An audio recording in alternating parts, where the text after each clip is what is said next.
오늘 우리에게 주시는 하나님 말씀은 마태복음 5장 6절 말씀입니다. 마태복음 5장 6절 말씀을 제가 봉독을 하겠습니다.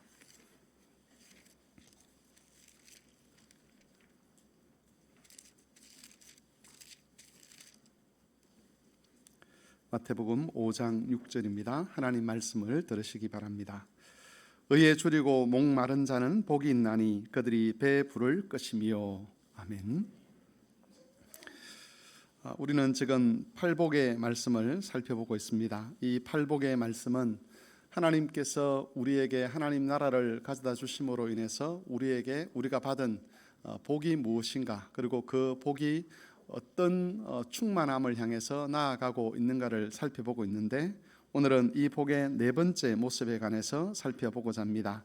세 가지 내용을 살펴볼 것인데, 첫 번째는 의에 줄이고 목마른 사람은 어떤 사람인가 하는 것이고, 두 번째는 의에 줄이고 목마르다는 것은 어떤 상태를 가리키는가, 그리고 세 번째는 의에 줄이고 목마른 사람들에게 약속된 것은 무엇인가 하는 것을 살펴보겠습니다.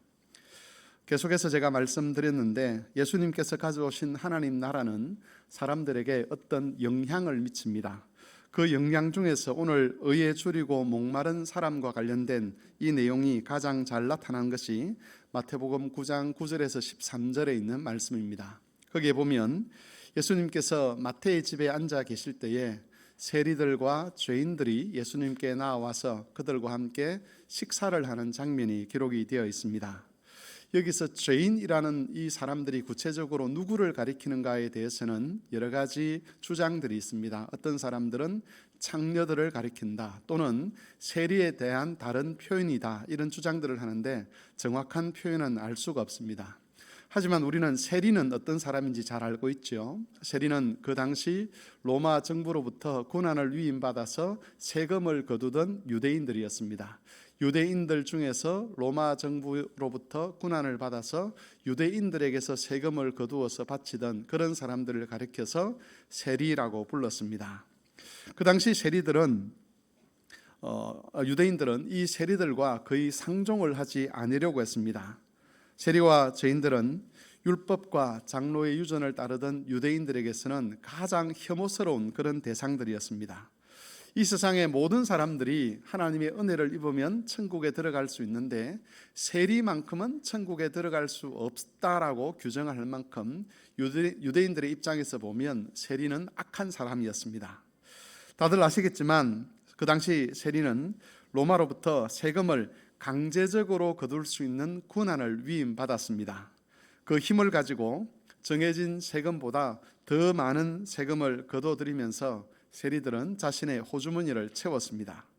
특별히 같은 유대인이면서도 그 가난하고 고통받는 유대 민중들의 아픔과 고통을 돌아보지 아니하고 자기의 입속을 채우기 위해서 같은 동족을 괴롭히던 사람들이 세리들이었고, 이런 덕분에 대부분의 세리들은 많은 재산을 가지고 있었습니다. 당연히 이 세리들은 하나님의 말씀이나 약속에는 관심이 없었습니다. 율법을 지키는 일, 안식일을 지키는 일, 성전에서 예배하는 일, 하나님 나라를 기대하는 그런 일에 전혀 관심을 가지지 않았던 사람들이 바로 그 당시의 세리들이었습니다. 그런데 그 세리들이 예수님을 만나서 예수님과 함께 식사를 하고 그분의 말씀을 듣고 있었다는 것이 이 마태복음 9장에 기록되어 있는 것이죠. 사실 이 장면은 쉽게 이해되지 않는 장면이라고 할 수가 있습니다. 예수님은 하나님 나라의 복음을 전파하시면서 사람들을 향해서 회개하라라고 늘 말씀을 하셨습니다. 회개라는 것은 죄를 지적하고 죄를 깨닫고 거기로부터 돌아서라는 것이죠. 그래서 어떻게 보면 예수님이 가장 껄끄러웠던 그런 부류가 있다면 아마 세리였지 않을까 싶습니다. 유대 사회에서 가장 악하다고 소문나 있는, 악하다고 비난받는 그 사람들이 세리였는데, 예수님은 그 악을 지적하고 악에서 돌이키지 아니하면 너희가 하나님 나라에 들어가지 못할 것이라고 말씀하는 분이었기 때문에, 어쩌면 한쪽은 재판관이었고 한쪽은 그 재판관에서 앞에 서 있는 그런 죄인이었는데, 그 재판관과 죄인이 함께 식사를 하고 교제를 하는 그런 장면이 연출된다는 것은 쉽게 이렇게 찾아볼 수 있는 장면은 아니라는 것이죠. 그래서 자연스럽게 이런 질문이 나올 수밖에 없습니다. 왜 세리들은 예수님과 함께 하려고 했을까? 예수님은 우리가 잘 알지요. 예수님은 모든 죄인들을 긍휼히 여기시는 분이 맞습니다. 그래서 창녀들도, 그리고 가난한 자들도, 고통받는 자들에게도 예수님은 늘 가까이 가셨습니다. 그런데 세리들의 입장에서 본다면 예수님만큼 부담스러운 존재가 없는 것이 사실이었지 않습니까? 그럼에도 불구하고 왜 세리들은 기꺼이 예수님과 함께 식탁의 교제를 나눌 수 있었느냐 하는 것이지요. 우리는 여기서 이 세리들 안에 어떤 변화가 일어났을 것이라는 짐작을 해볼 수가 있습니다. 세리들에게 일어난 변화가 어떤 것인가 하는 것은 바리새인들의 비난에 대한 예수님의 대답을 통해서 알 수가 있습니다. 예수께서 하나님 나라의 복음을 전하고 회개하는 자들에게 천국이 임할 것이라고 그렇게 말씀하셨음에도 불구하고 세리들과 함께 있는 것을 보시고 바리새인들이 예수님을 비난하며 질문을 던집니다. 어떻게 당신은 하나님 나라의 복음을 전하고 하나님의 율법을 가르친다고 하면서 저 세리들과 함께 식탁에 앉을 수 있느냐라는 그런 비난의 질문 앞에서 예수님께서 이렇게 대답을 하셨습니다. 나는 의인을 부르러 온 것이 아니라 죄인을 부르러 왔노라. 여러분, 예수님께서 나는 의인을 부르러 온 것이 아니다라고 말할 때 이 의인은 객관적인 진짜 의인을 말하는 것은 아닐 겁니다. 이것은 스스로 의인이라고 생각하고 있는 그 바리새인들을 비꼬는 말씀이죠. 너희들은 스스로 의인이다, 회개할 것이 없는 사람이다라고 생각하는데 너희 같은 사람을 부르기 위해서 내가 온 것이 아니다, 이 말씀이죠.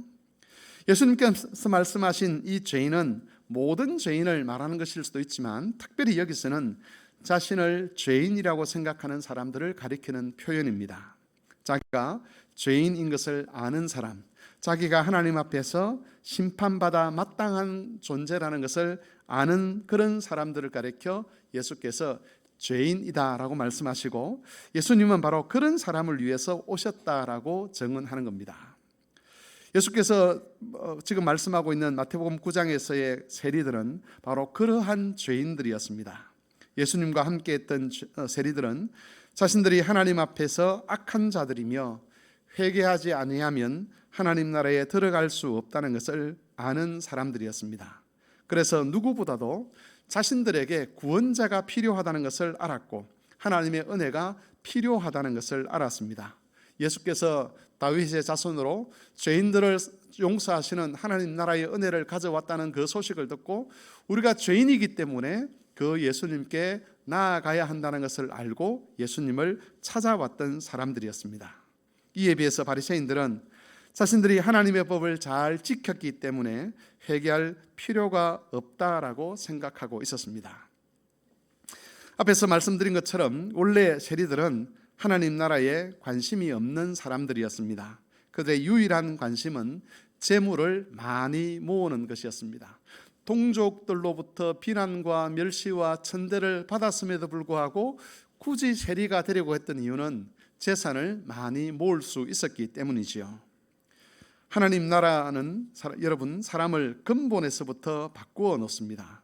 하나님 나라에 전혀 합당하지 아니하고 관심이 없던 이 사람들에게 예수께서 가져오신 하나님 나라가 힘을 펼치고 영향을 끼쳐서 이 사람들로 하여금 하나님의 말씀에 관심을 갖게 만들고 예수께서 선언하신 그 하나님 나라에 관심을 갖게 만들고 더구나 한 번도 자신을 죄인이라고 생각하지 않았던 이 세리들로 하여금 예수 그리스도의 은혜 안에서 구원받아야 될 죄인이라는 것을 인정하게 하는 그런 힘과 능력이 하나님 나라에게 있었다는 것이지요.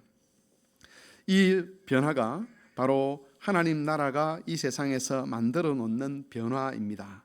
재물과 자기 가족과 자기 중심적인 삶에만 몰두하던 그런 사람들을 하나님의 뜻에 관심을 가지게 하고 하나님 나라와 그의 의를 찾게 하는 것입니다. 마태복음 5장 6절에서 말하고 있는 의에 줄이고 목마른 사람이라는 것은 바로 이 하나님 나라의 힘에 영향을 받아서 하나님의 말씀에 관심을 가지고 하나님을 향한 거룩한 열정을 갖게 된 사람을 가리키는 말입니다. 자기가 죄인인 것을 아는 사람이 그 예수 그리스도의 은혜로 말미암아 하나님 나라의 은혜로 말미암아 죄의 자리에서 벗어나서 이제는 하나님을 향하여 또 하나님을 위하여 살고 싶은 갈망을 가지게 될 때, 그런 욕망을 가지게 될 때에 바로 영적인 굶주림과 배고픔의 현상이 나타난다는 겁니다. 여러분, 이 욕망의 핵심은 나는 더 이상 죄인으로 살고 싶지 않다는 욕망입니다. 하나님과 상관없이 사는 것을 이제 중단하고 싶다. 이제는 진짜 하나님의 뜻을 따라서 하나님이 기뻐하시는 것을 위해서 살고 싶다는 그런 욕망, 정말 의롭게 살고 싶다는 그런 욕망이 바로 이 욕망을 가진 사람들이 바로 이 예수께서 말씀하신 의에 줄이고 목마른 사람들입니다. 앞에서 살펴봤던 이 세리들이 만일 이전과 같은 삶을 계속 살고자 했다면 굳이 예수님께 올 필요가 없었습니다. 하지만 새로운 가치를 따라, 새로운 욕망을 따라, 새로운 목적을 향해서 새로운 방식으로 살고 싶었기 때문에 예수님을 찾아온 것이지요. 이런 열망을 가진 사람들을 향해서 예수께서 말씀하십니다. 복이 있도다 너희 의에 줄이고 목마른 사람들이여 라고 평가해 주시는 것입니다. 교회 여러분, 여러분에게 이런 욕망이 있는지 한번 살펴보시기를 바랍니다. 만일 이런 거룩한 욕망이 여러분 속에 있다면 그것은 하나님이 우리에게 특별히 주신 은혜입니다. 구원의 확신에 대해서 이야기하시는 분들이 있죠. 어떻게 내가 구원받은 것을 확신할 수 있는가? 여러 가지 방법으로 확신을 할 수 있지만 그 중에 가장 확실한 방법은 내 안에 하나님을 위하여 살고 싶은 거룩한 열정이 있는가를 통해서 우리는 내가 구원받은 자인가 아닌가를 어느 정도는 가늠할 수가 있습니다. 하나님의 구원의 은혜가 임하면 죄에서 벗어나서 의롭게 살고 싶은 거룩한 열정이 생기는 것이죠. 그 열정을 따라서 하나님의 뜻에 주목하게 되고 하나님 말씀을 들으려고 하고 그리고 자신의 전 인생이 하나님을 영화롭게 하는데 사용되어지기를 원하는 마음이 생기는 겁니다. 그러나 만일 여러분 안에 이런 거룩한 열망이 발견되지 않는 분이 계시다면 정말 겸비하고 엄중한 마음으로 하나님 나라의 은혜를 구하시기를 바랍니다. 예수께서는 있어야 할 것을 알고 기도하는 사람에게 약속을 주셨습니다. 구하라, 찾으라, 두드리라, 그리하면 너희가 얻게 될 것이라고 약속하셨습니다. 우리가 겸손한 마음으로 이 은혜와 능력을 구할 때 그리스도께서는 거룩한 열정들을 우리에게 주셔서 복 있는 자의 삶을 살아가게 하실 것입니다.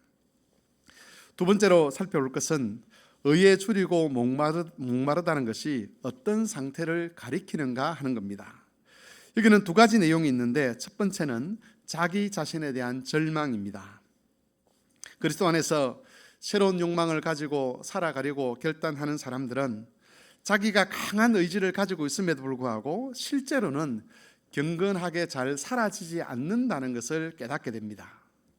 원수를 사랑하라는 그 말씀을 듣고 그렇게 한번 해보려고 하는데 시간이 좀 지나고 나서 살펴보면 어느 순간인가 다른 사람을 향해서 미워하고 원망하는 자신을 발견하게 됩니다.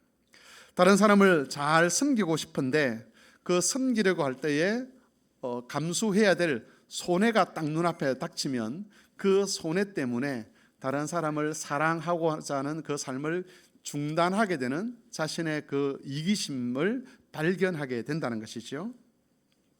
예수님은 다른 사람의 죄를 용서해야 된다라고 말씀을 하셨습니다. 이 말씀을 듣고 내 마음에 상처를 준 사람들, 또 나와 내 가족의 삶에 큰 아픔을 가져다 준 그 사람들을 용서해 보아야지라고 결단을 했습니다. 그런데 그런 결단을 한다고 해서 그날 즉시로 우리 마음에서 미움과 원망이 사라지는 것은 아니지요. 그 미움과 원망에 지배당하지 않기 위해서 애를 쓰고 몸부림을 치고 성경을 읽고 기도를 해도 그게 잘 떨구어지지 않는 자신의 모습을 발견합니다. 절망적인 것이죠. 주께서 은혜를 주셔서 한번 살아보고 싶은데 그렇게 되지 않는 자신의 모습 앞에 절망을 하는 겁니다. 무엇을 먹을 것인가, 무엇을 입을 것인가, 무엇을 마실 것인가 이런 것 염려하지 말고 하나님의 나라와 그의 의를 구하는 삶을 살아라 라고 말씀하셔서 이제 그렇게 한번 살아보겠다고 결단을 했는데 금세 내일 일에 대한 염려가 닥치게 되고, 또 돈 때문에 걱정하게 되고, 자녀들의 미래 때문에 걱정하게 되고, 그것 때문에 말씀 중심의 삶을 살아가지 못하는 경우들이 우리에게 참 많습니다. 여러분, 이런 것들이 깨달아지게 되고 하나님 앞에서 자신의 그런 연약함과 부족함이 드러날 때마다 우리는 답답함을 느낍니다. 내가 이것밖에 되지 않는가? 하나님께서 내게 베푸신 은혜가 얼마인데 내가 이 정도밖에 살 수 없는가라는 그런 답답한 마음 때문에 자기 자신에게서 절망한다는 겁니다. 물론 여러분, 그 반대의 현상도 있습니다. 교회를 드나들면서도 하나님 말씀에 대해서 별로 관심이 없고 그리스도의 가르침을 따라 한번 살아보아야지라고 하는 그런 결단을 다짐해 본 적이 없는 사람들은 앞에서 말했던 그런 갈등이나 그런 답답함을 느끼지 못합니다.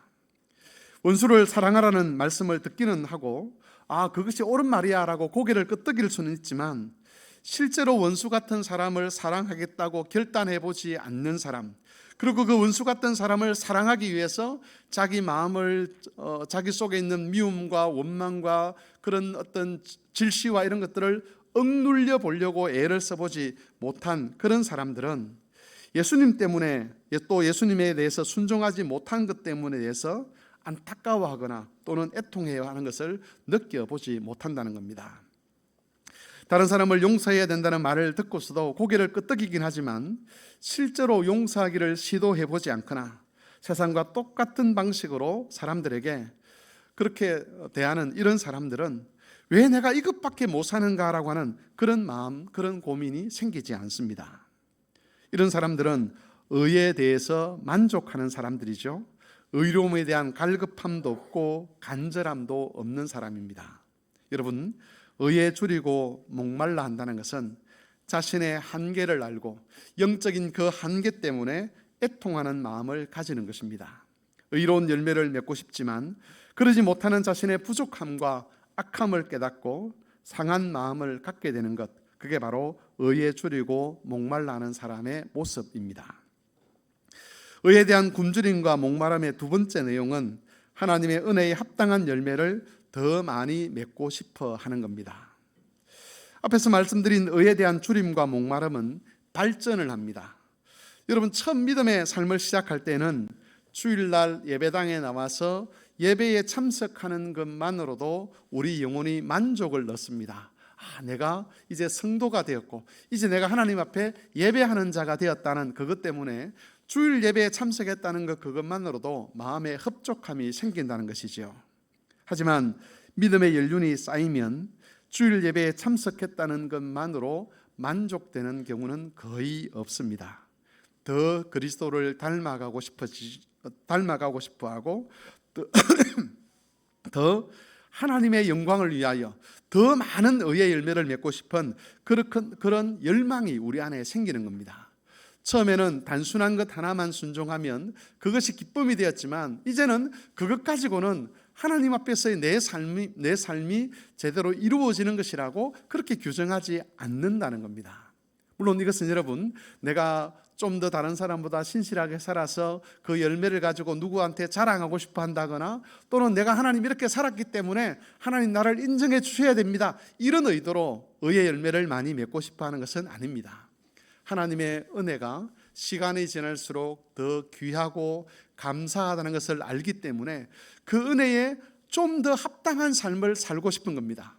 우리가 하나님 아버지와 주 예수 그리스도와 성령 하나님의 은혜를 보답할 수 있는 길은 없습니다. 그런데 그런 은혜를 깨달은 사람으로서 그게 조금만 더 합당하게 살고 싶은 마음, 그 하나님께 조금만 더 잘 어울리는 그런 삶을 살고 싶은 그런 거룩한 열정들이 우리 안에 생기는 것이죠.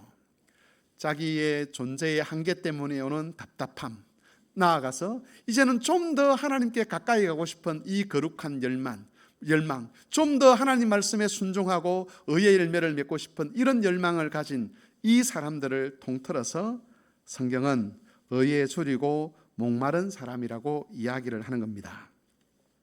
여기서 우리가 주의해야 될 것이 하나 있는데, 그것은 의에 줄이고 목마르게 하신 이 은혜를 우리가 지켜가야 한다는 겁니다. 앞에서 잠시 말씀을 드렸지만 만일 주의 뜻을 위하여 우리가 결심하지 않는다면 의로운 삶에 대한 갈급함이나 열정은 금방 식어버립니다. 하나님 나라와 그의 의를 찾으려고 하는 대신에 무엇을 먹을 것이냐, 무엇을 입고 무엇을 마실 것인가에 대한 그런 걱정에 사로잡혀 살아가다 보면 시간이 지날수록 의에 대한 배고픔과 목마름이 희미해지게 됩니다.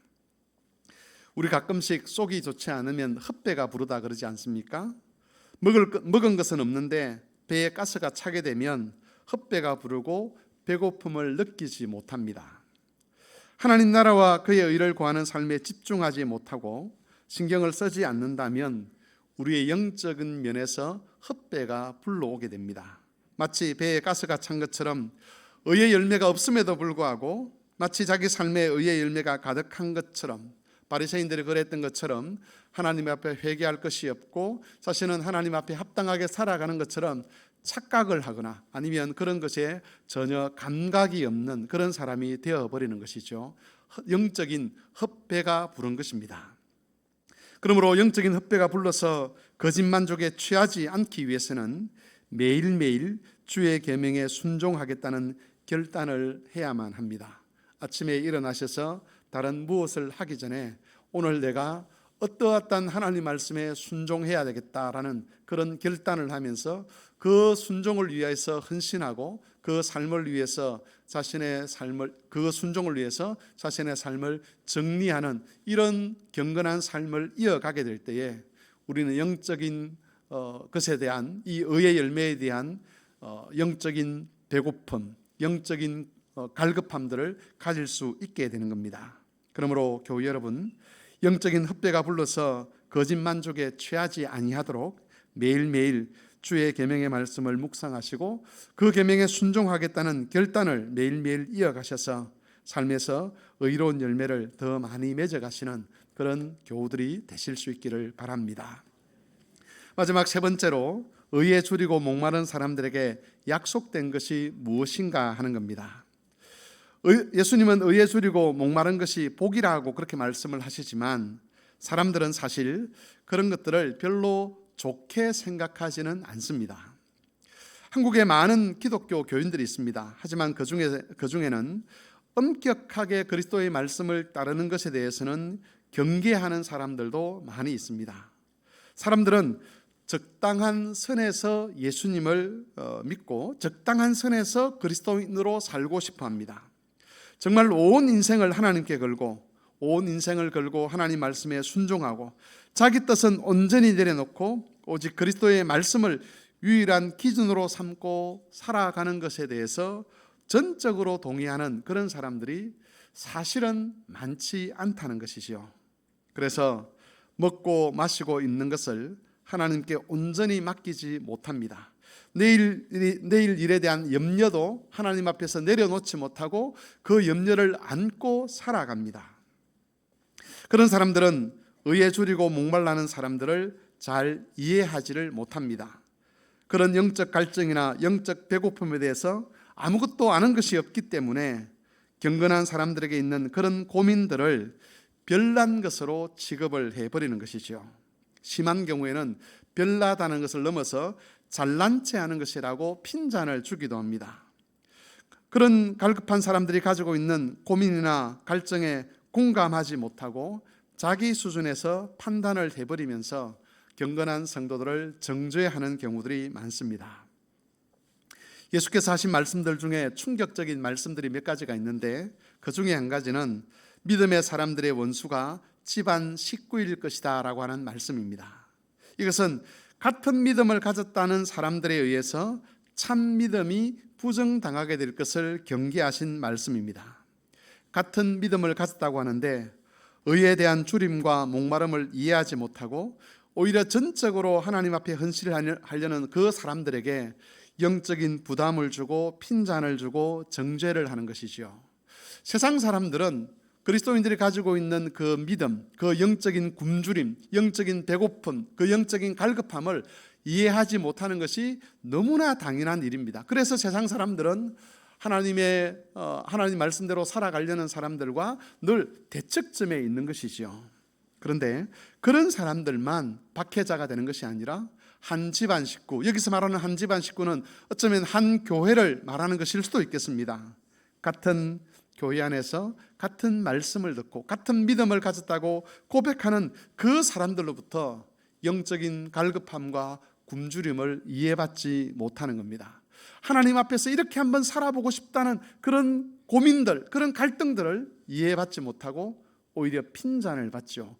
꼭 그렇게 살아야 되나? 너는 이야기만 하면 그것밖에 할 이야기가 없느냐? 이런 식으로 이야기를 합니다. 여러분, 이런 상황에서 의에 줄이고 목마른 사람들이 느끼는 것은 영적인 고독입니다. 외로움이죠.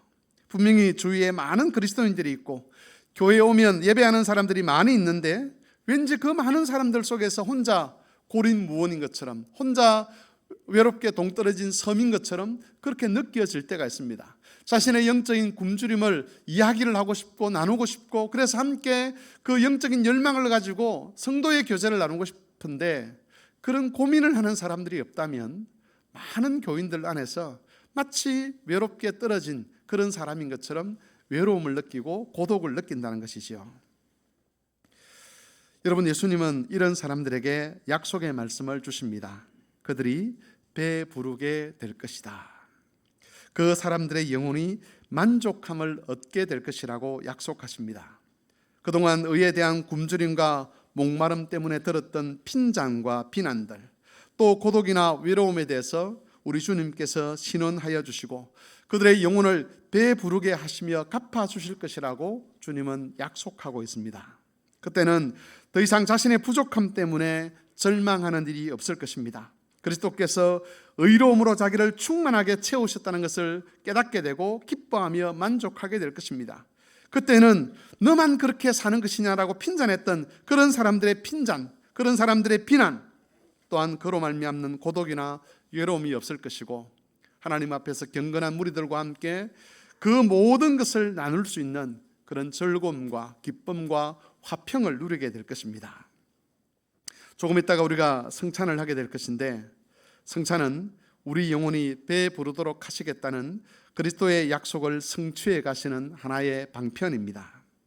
이 한 번의 성찬으로 의에 대한 굶주림과 목마름, 그리고 외로움과 영적인 고독들이 다 해결되지는 않을 수 있을 것입니다. 하지만 우리가 믿음으로 성찬에 참여할 때에 주님은 빵과 포도주를 통해서 우리 영혼을 더 풍성히 채울 것이고, 주께서 재림하실 그때에 그것이 온전해져서 그리스도로 말미암는 큰 만족을 얻게 하실 것입니다. 말씀을 정리하겠습니다. 교우 여러분, 예수님은 의에 줄이고 목마른 자들이 복되다라고 말씀을 하셨습니다. 반대로 이야기하면 우리가 이 세상 물질에 목말라 하고 굶주려 있다면 그것은 복에서 멀어져 있다는 것이죠. 우리가 모였을 때 할 이야기가 주식 이야기밖에 할 것이 없고, 그리고 집, 아파트, 평수 이야기밖에 할 것이 없고, 세상적으로 하는 그런 정치 이야기밖에 할 것이 없고, 그렇다면 우리는 복에서 많이 멀어져 있는 삶을 살아가고 있는 중이라는 겁니다. 예수님은 우리를 복 있는 자리로 초대하셨습니다. 그러므로 우리는 더 이상 이 세상의 것들에 의해서, 이 세상의 것들에 굶주리고 목마른 사람으로 살아서는 안 될 것입니다. 하나님 나라와 의에 대한 관심을 다시 가지고 의의 열매를 맺어가는 일에 더 큰 관심을 가지고 살아야 하겠습니다. 예수께서 우리에게 주신 그 계명을 어떻게 순종해 갈 것인가, 이 말씀에 순종하기 위해서 어떤 희생까지 우리가 감수해 갈 것인가를 고민하면서, 동시에 우리의 믿음의 자녀들에게는 그것을 어떻게 물려줄 것인가를 고민하는 이런 삶을 살아갈 때에 우리가 우리에게 준 이 복을 지켜갈 수 있게 될 것이고, 그리고 영적인 고독과 외로움 속에서 결국은 주님께서 갚아주시는 그 은혜를 누리게 될 것입니다. 모든 교우들이 바로 이 복된 자리에서 주님이 약속하신 그것을 누려가실 수 있게 되기를 바랍니다.